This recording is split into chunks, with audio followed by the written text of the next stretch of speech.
Praise the Lord. सभी विश्वासी भाई बहनों को प्रभु यीशु मसीह में जय मसीह की। बाइबल शिक्षा चैनल पर आप सभी का स्वागत है। हमारे इस चैनल को देखने के लिए आप चैनल को सब्सक्राइब करें और बेल आइकन के ऑल बटन को ज़रूर दबाएं। तभी आपको हमारी आने वाली हर वीडियो का नोटिफिकेशन मिलता रहेगा।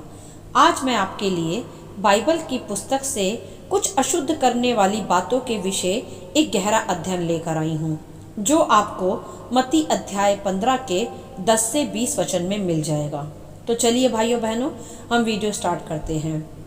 बाइबल दर्शाती है कि यह उस समय की बात है जब प्रभु यीशु कपटी फरीसी और शास्त्रियों को कुछ परंपरा पालन के प्रश्नों का उत्तर दे रहे थे, क्योंकि फरीसी शास्त्री अक्सर प्रभु यीशु को बदनाम करने के लिए तथा झूठा साबित करने के लिए प्रभु से जानबूझकर कुछ सवाल किया करते थे, जिससे कि लोगों के सामने उनकी निंदा हो तथा सब प्रभु को छोड़ उनकी ही व्यवस्था के पीछे पीछे चले। परंतु हर बार प्रभु यीशु ने उनके सवालों का सही व सटीक उत्तर उन्हें दिया तथा ईश्वरीय बुलाहट के आधार पर स्वर्गीय ज्ञान को वह फैलाते गए। यह भी उसी समय की बात है जब शास्त्री फरीसी प्रभु यीशु से हाथ बिना धोए खाने के विषय तथा शुद्ध व अशुद्ध खाने के विषय तर्क कर रहे थे।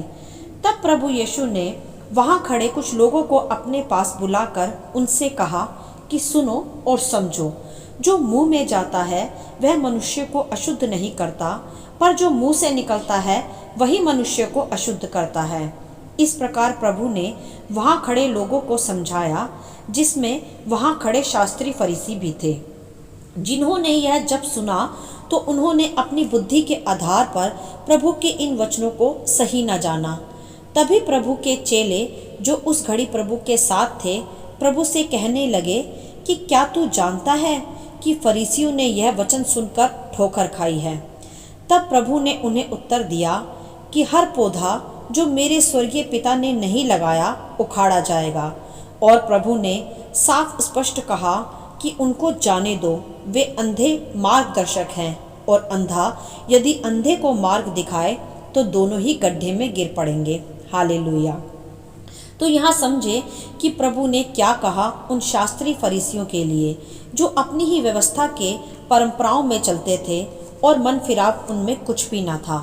वह अपनी ही रीति पर अपना जीवन जीते थे, कट्टरता के साथ और कुछ नहीं।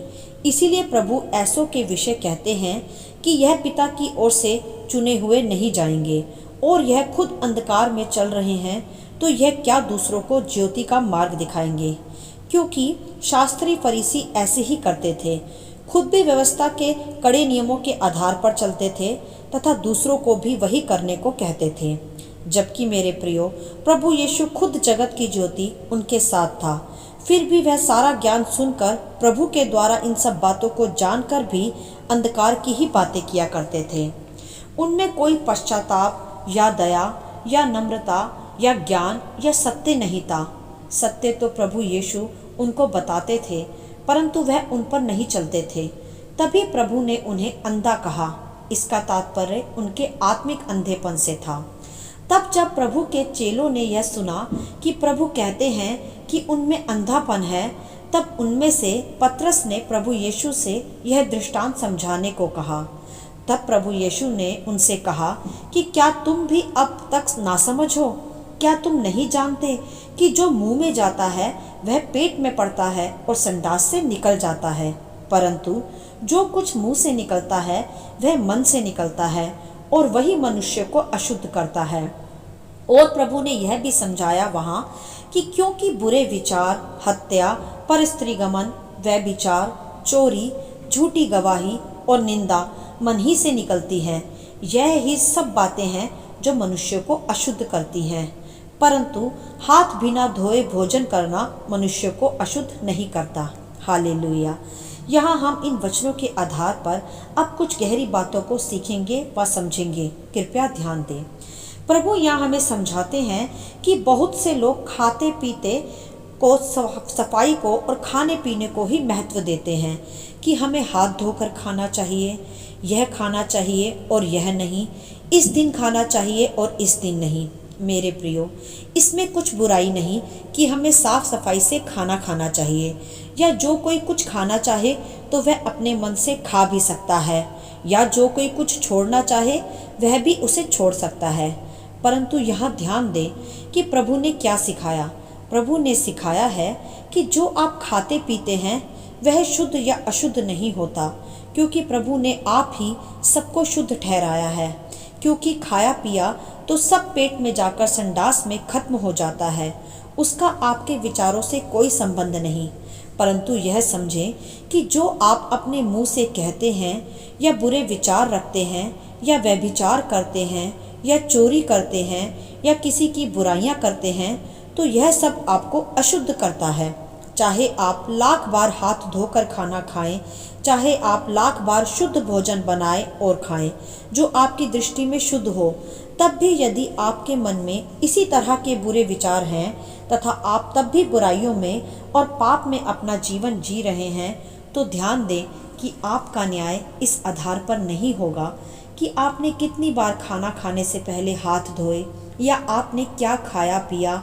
आपका न्याय आपके बुरे विचारों या आपके मन के बदलने या ना बदलने के आधार पर होगा।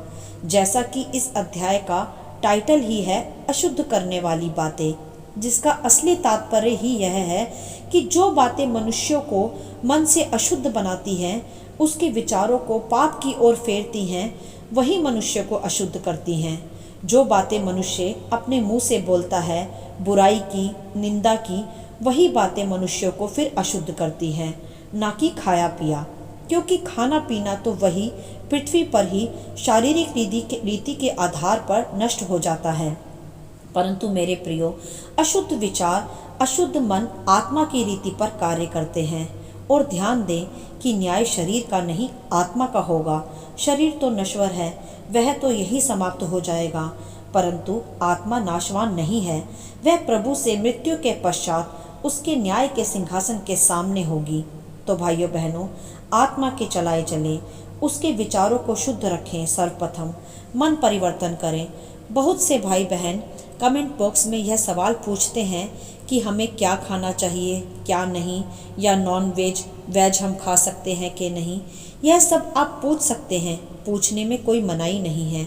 और मैं आशा करती हूँ कि आज की इस वीडियो से परमेश्वर ने आपसे ज़रूर बात की होगी और आपके कुछ सवालों का भी उत्तर आपको मिल रहा होगा। देखिए, ध्यान दें कि बाइबल हमें क्या सिखाती है शुद्ध व अशुद्ध खाने के विषय, जो कि हम देख सकते हैं रोमियो की पत्री अध्याय 14 के वचन 2 से 3 में, जहाँ ऐसा लिखा है कि एक को विश्वास है कि सब कुछ खाना उचित है, परंतु जो विश्वास में निर्बल है वह साग पात ही खाता है। खाने वाला ना खाने वाले को तुच्छ ना जाने, और ना खाने वाला खाने वाले पर दोष ना लगाए, क्योंकि परमेश्वर ने उसे ग्रहण किया है। हालेलुया। तो यहाँ देखा आपने कि हमें क्या सिखाया गया है बाइबल के आधार पर।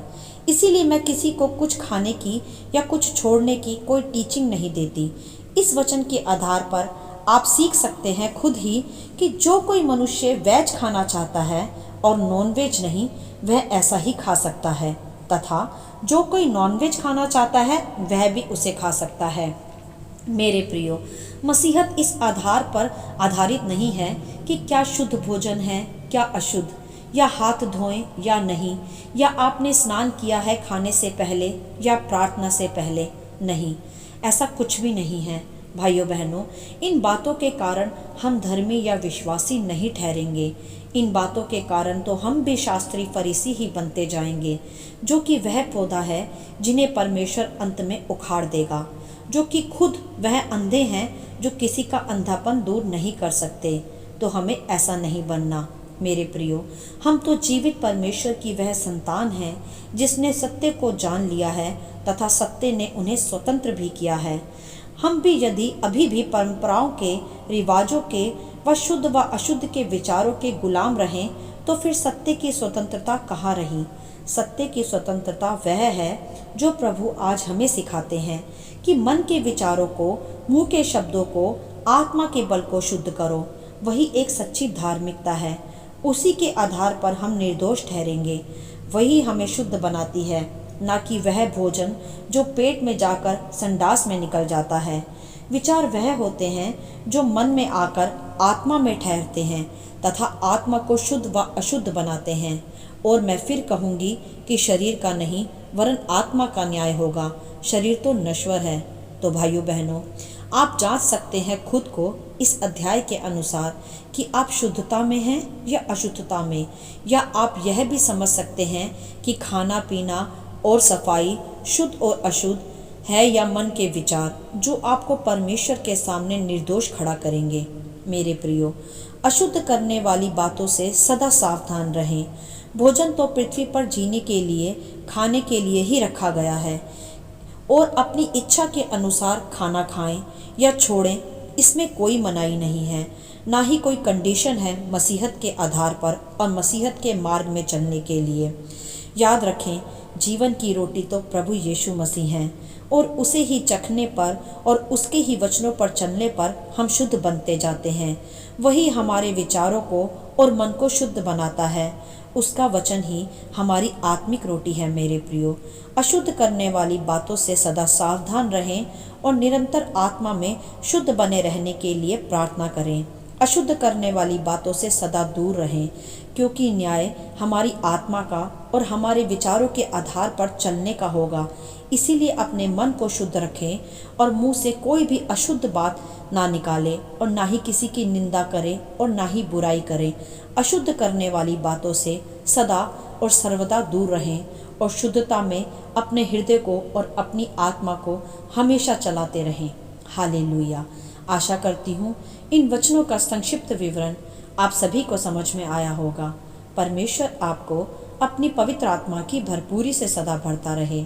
यदि आप चाहते हैं कि दूसरे भी इन्हें सुनकर आशीष पाएं, तो आप दूसरों के साथ भी इन्हें बांट सकते हैं, क्योंकि हमारे प्रभु यीशु मसीह की यही इच्छा है। आमीन and God bless you all.